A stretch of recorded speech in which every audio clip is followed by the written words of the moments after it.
The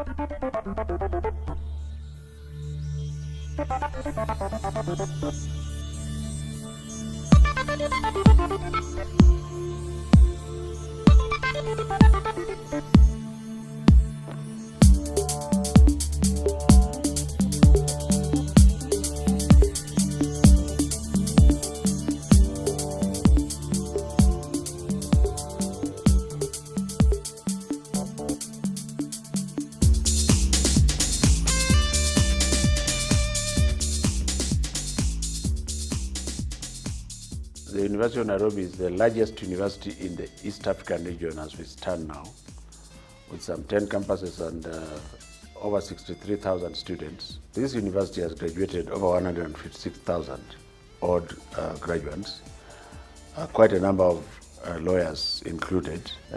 My name is James Orengo. I'm a senator from Siaya.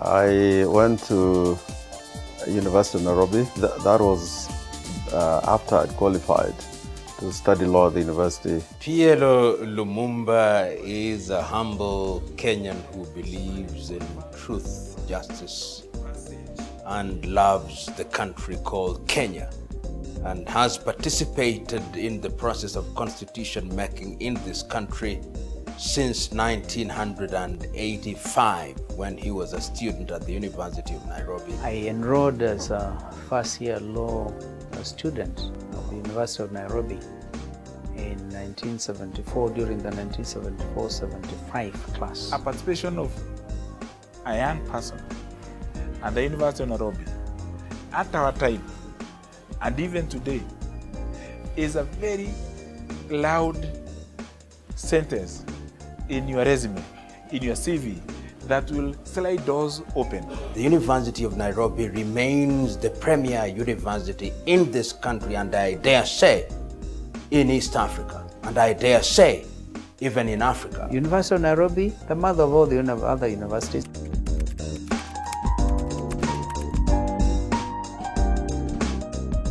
The University of Nairobi has been present at every step of the constitutional making process. The experience of the university was and it should always be identified and appreciated as the foundation that gave us a fountain of confidence and visibility that has enabled us be who we are. So I must say that, yes, it contributed to what I am today. It made me at a very early age engage with national leaders. I met the late J.M. Kariuki when I was a student leader, Jaramogi Oginga Odinga when I was a student leader, Tom Mboya, and nearly all of them had a personal engagement. Personally, I think that the University of Nairobi gave me the opportunity to develop my character, to ensure that I was an individual who stood for truth and justice.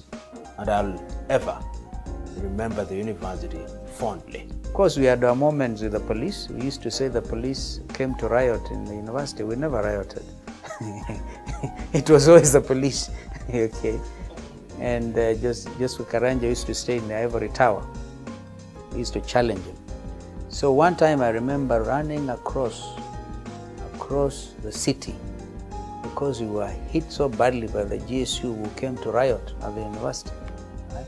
Politics really began as a student, and rising to be a student leader was part of this process. And I think then, right from the university, we started now fighting for change, particularly to return Kenya to a multi-party democracy. You found the university became a very important reference point for the agenda to enunciate and propagate national values, the interest for the common man, the interest for the student, the interest for the aggrieved, the voice against oppression. That's how the student movement and the academic staff union became an important platform to speak out. I think Kenyans know the many attempts that were made. In 2002, that's when I came forcefully into the scene. when my friend Raila said, "Oh, President Kibaki tosha." And I was very unhappy with him because I was ready to be president. Now he says Kibaki tosha. Okay. But then we had actually said we'll give our country a constitution within 90 days. I remember President Kibaki telling us, even 3 months is too long, we can do this in a month. All right? But we went on because everybody knew that it was important.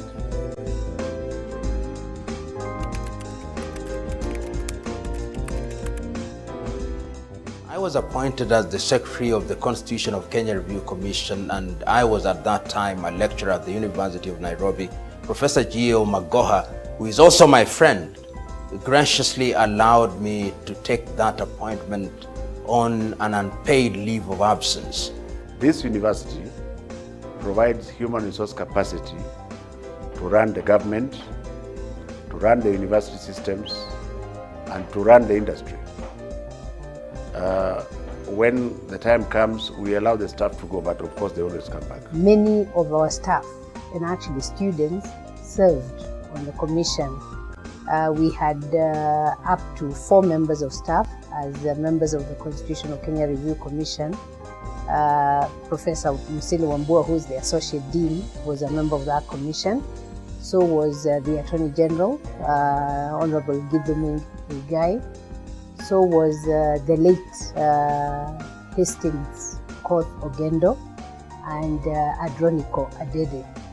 All those were people teaching here and were also involved in the constitution review process. So in 2001, I started off serving at the CKRC then. We were about only 15 commissioners. Those who know the story very well, that was before the merger with the People's Commission of Kenya, which was ended by Dr. Okioko Baka. So we were appointed initially 15 commissioners under the chairmanship of Professor Yashpal Gai. Most of those who were appointed actually were lecturers at the University of Nairobi.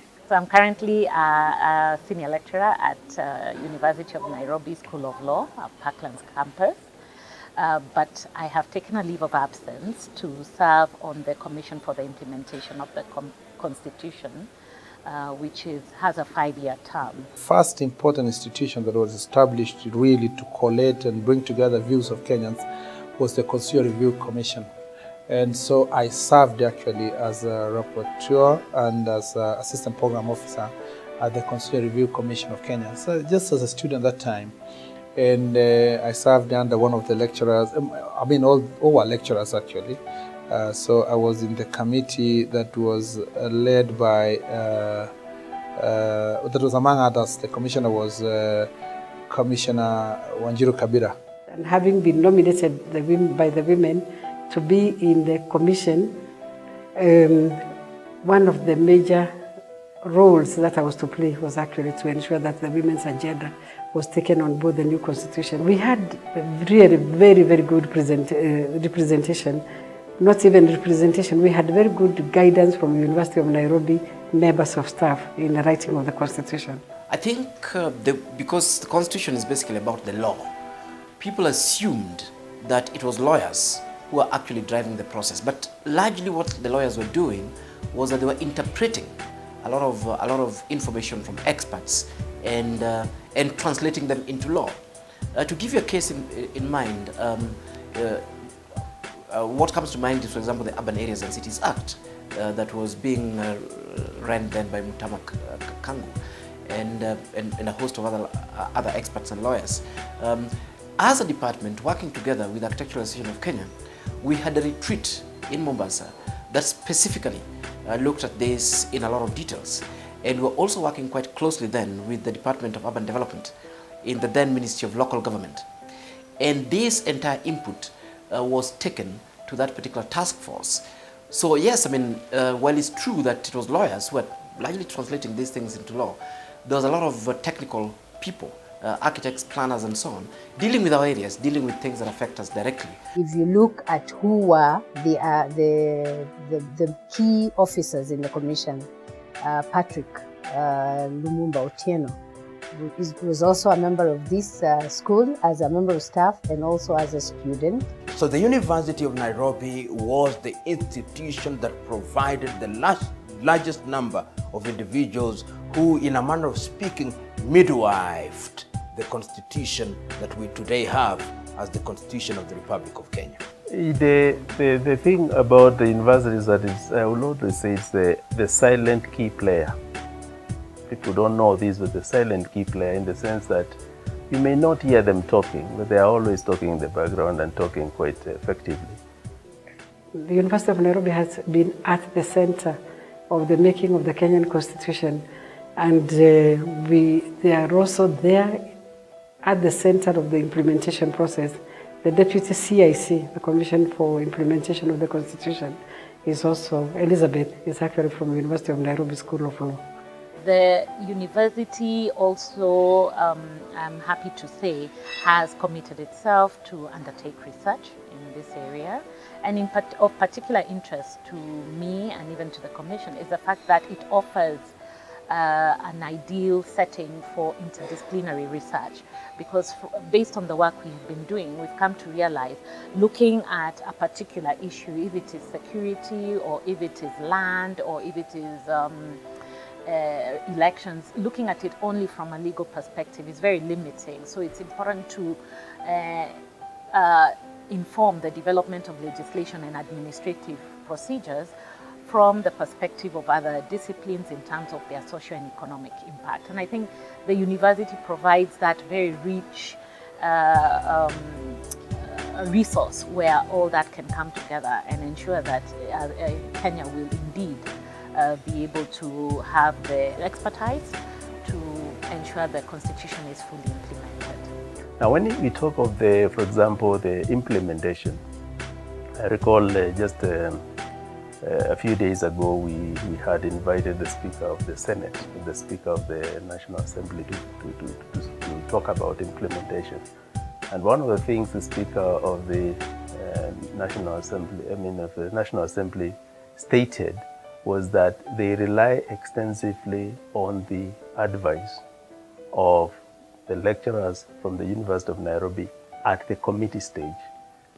And it is the committees of parliament which are crucial in ensuring that there is implementation of the Constitution through the various legislation.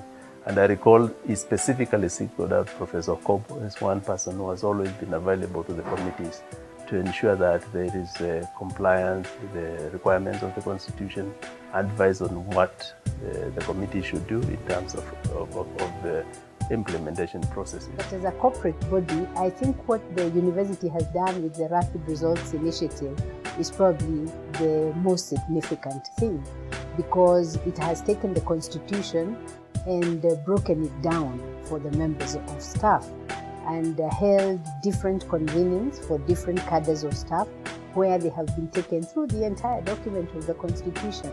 I recall, for example, just about 2-3 weeks ago, the university had, the students had a project in Korokosho, and the whole idea was to sensitize the community as far as their rights under the Constitution are concerned. The students got involved, they were funded by the university, and therefore they were able to share with the members of the public.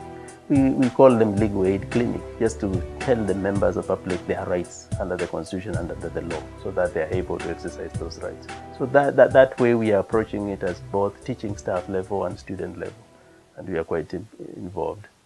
Now we have a constitution. I think one of the best, very strong on the Bill of Rights, very strong on individual rights, and this is why, if it is fully implemented, this country is now prepared for takeoff. Our curriculum changed radically when we got a new constitution, because you know the constitution is the supreme law. So when you teach law, you always begin at the constitution. And when the constitutional changes come, you must change the entire curriculum. So as we speak, we have a brand new curriculum, which curriculum has incorporated the Constitution.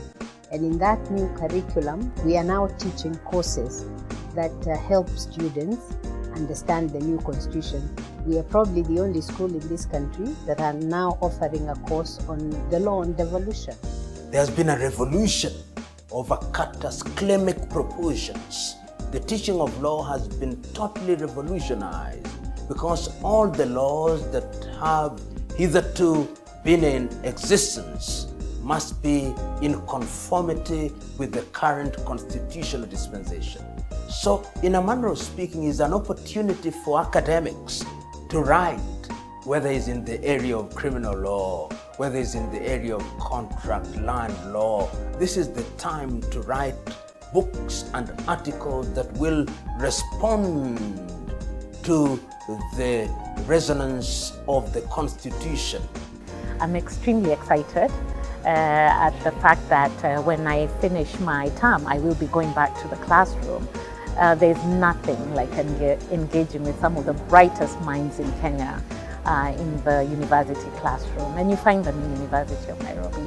So I'm excited because indeed I have now the reserve of knowledge in terms of being able to explain to them the rationale that led to the law being the way it is. For each particular provision, I can share with them the context that allowed for the thought that, this is the best way the law could be. What are the possible advantages or disadvantages of that rule, of that law, and how can it be applied? Even your teaching changes. You become less academic, but it's good to be academic. But you also raise the question of, so what? So if Achebe's novel, Arrow of God, is so good, what are we going to do with the information that we have generated from it? The university can still play a role, like it has done before, especially through the students, that we are not yet out of the woods with this new constitution. What is lacking is the constitutional culture. Kenyans need to internalize. And I think this is where I want to challenge the University of Nairobi and other universities to help the country get into that culture of constitutionalism. Because if everybody gets that, the policemen in the streets will not go harassing people. Yeah? It is our responsibility to continue engaging with the policymakers and with the public to ensure that it is implemented, that the new constitution is implemented in letter and spirit. We do not want a dead constitution.